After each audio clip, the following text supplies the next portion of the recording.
Yeah, connector Sean back at you here. I'm curious, have you ever wanted to increase your close percentage in your sales abilities by 32% or more? Well, if that's you, you want to stay tuned to this video.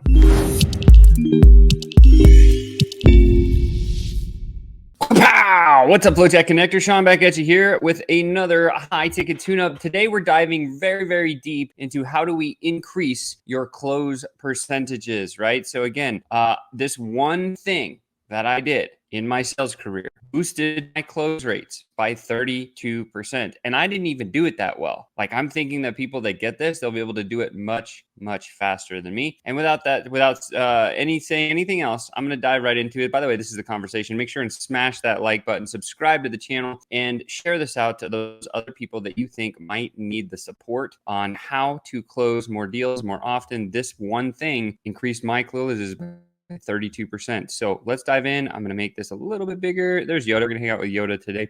Okay, let's do it, right? So what are we talking about? Well, there's something called rules of the game. It's step 2 in our ascension method of our sales coaching or support or system that we use, the sales system that we use. It's called the ascension method, and there's 7 steps in it. This is step 2. This is one of the most important steps. This will absolutely increase your closes, and you don't need to have all 7 steps. You can just use this one in your calls. It's going to help you a lot. So the outcome today is we're going to set up a winning agenda. The rules of the game is just that. It's a winning agenda where it allows you to gain control and gives clarity to every prospect on every sales call. So what we're going to cover is why do we need the rules, 5 elements of the rules of the game, a couple of examples, and then pro tips, of course, a little bit of activity that you can do at the end. Okay, so let's talk about sports for a second. I love sports, the sports analogies, and you could think about any sport on the planet. Just like a sport, sales is a sport. You don't believe me? You're crazy, because sales have scoreboards. You get, graded on how many points you score, how many revenue, how many dollars you make. And so just like any sport, sales has rules. Sports have rules. So think about your favorite sport. Is it baseball? When the baseball game starts, what happens? Before the game, you have the umpire at home plate, and you got the 2 coaches that come up to the home plate, and they discuss the rules. And the umpire says something like, if the ball goes over that fence, it's a home run. If it stays between foul poles, it's a home run. If it goes under the fence over there, it's a ground rule double. This is a foul ball. That's a foul ball. And we all agree that it's going to be a 9-inning game. It's going to be about 2.5 hours long. These are the rules of the framework of the context of the actual game that we're playing. Football is the same thing. You go out for the coin toss. You got the captains of the team. For football, right? The captains of the team go out and they speak with the referees. The referees say, hey, we're going to have a clean game here. This is out of bounds. This is out of bounds. We're going to play by the rules. And then we flip a coin. Boom. Like, if you haven't read the rule book, you're out, right? So football has rules. Tennis, they go and they speak with the chair judge, right? In the middle of the court. The chair judge says, hey guys, this is what's going to happen today. If the ball goes over here, it's out, it's out, it's out, whatever. Again, every sport has rules, and sales is no different. It is a sport. So if you treat it like, here's one thing I'll tell you. If you treat sales like a sport, it will pay you like an athlete. Believe me, go ask some of the highest paid commission salespeople on earth. So here you go. Tennis, line judge. There we go. So we talk to the line judge, and then we have soccer, right? Soccer has rules as well. So we can go through a couple of these other examples. We got football, same thing. I just kind of shared that one. Baseball, you heard it. And of course, golf. Golf has a ton of rules. They actually have a big rule book, right? So just like anything, we need rules in our sales conversation. So why? Why do we need rules? Well, I'm going to lay all these out first. Pros. First of all,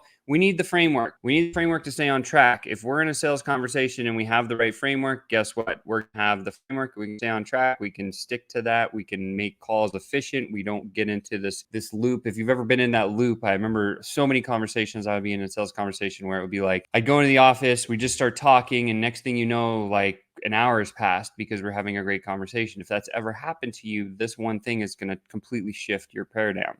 It gives you clarity for you and prospect. Like, we're going in with clairvoyance saying, hey, this is what we're going to accomplish today in the call. Setting up to close early, right? So we're collapsing time frames, because if we cover the right things, we're going to close the deal faster. It also eliminates pressure. So it's little to no pressure when you do this right. Eliminates forgetting things. So if you know that you have to cover a couple of things in the meeting and you bring that up early in the agenda, like, here's the things I want to cover, boom, we're never going to forget that, and we'll move forward. It allows you to enjoy the first 5 minutes of the sales call.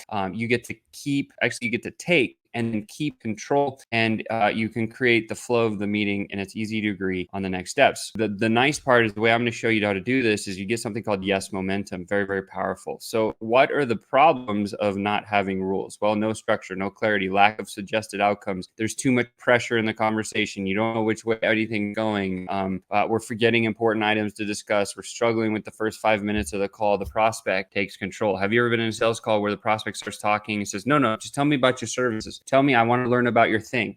Tell me all about it. And you, as the sales professional, don't have the agenda or the rules to protect yourself, right? So then you have to go straight into feature and benefit selling. And guess what? When you feature and benefit sell, you're going to lose the deal. Don't do it, right? Instead of going feature and benefit avenue, we want to go the pain route. That's the route that's always different. And it's going to be the thing that closes more deals than not. And again, difficult to agree on next steps. And then you get the lack of yes momentum. So what are the 5 elements? This is very important. Take a picture of this. Number 1, we want to explain the purpose of the meeting. Why are we even having the meeting? Should we move the selling process forward or not? We want to be very tuned into the prospect's agenda, finding out what they want, and then our agenda, that's important, and then the time of the meeting, so valuable. And then the last thing is the outcome. So we have to have all 5 of these things kind of squished into the first 2 to 3 minutes of the call. So this, what I'm talking about right here, happens in the first 2 to 3 minutes, maybe first 5 minutes of the call. Usually for me, it's about the first 2 minutes. And I do this on every single sales call. I remember before I did that, I would get stuck in la la land. I would spend hours and hours meeting with people that never went anywhere. I didn't have the momentum. I wasn't sticking my feet in and getting traction that I needed until I learned from my sales coach, like, hey, I needed to put this into my world.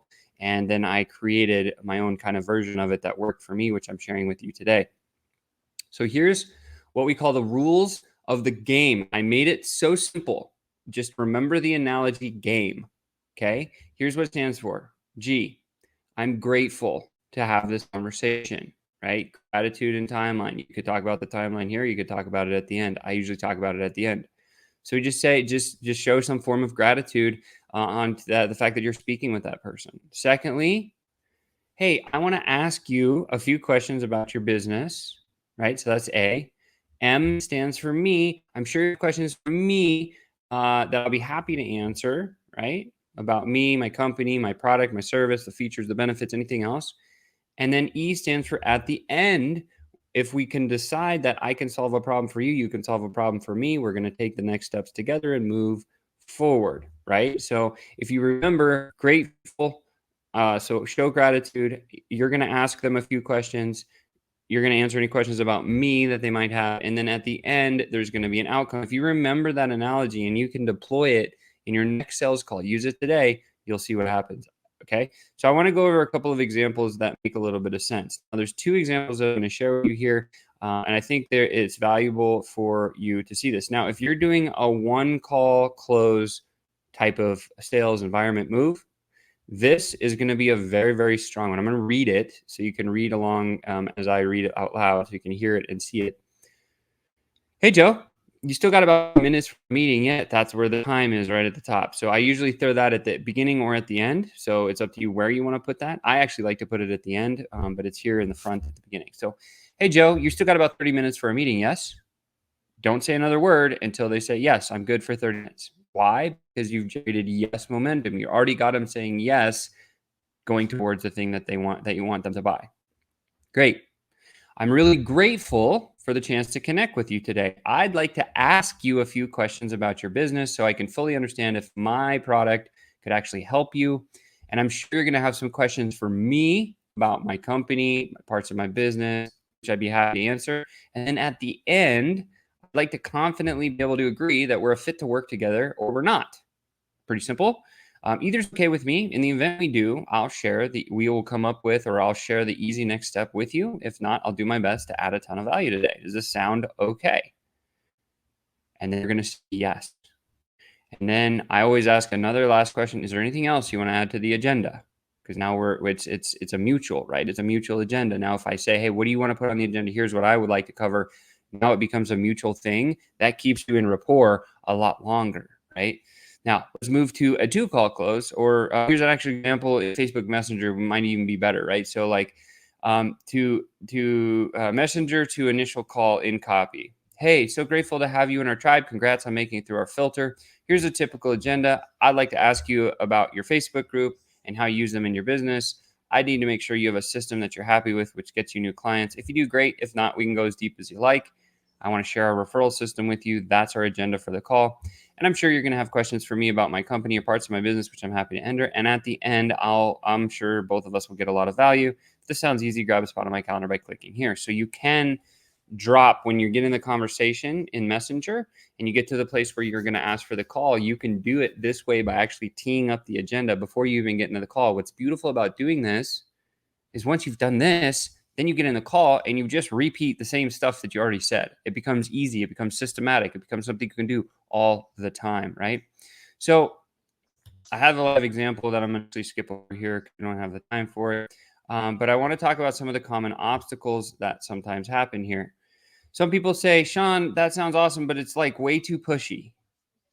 Well, if you don't be formally setting an agenda in the call, you will lose time. You will spend hours and hours talking with people. You'll get into, they'll start telling about you, you'll start telling about them, and then you'll have nowhere to go.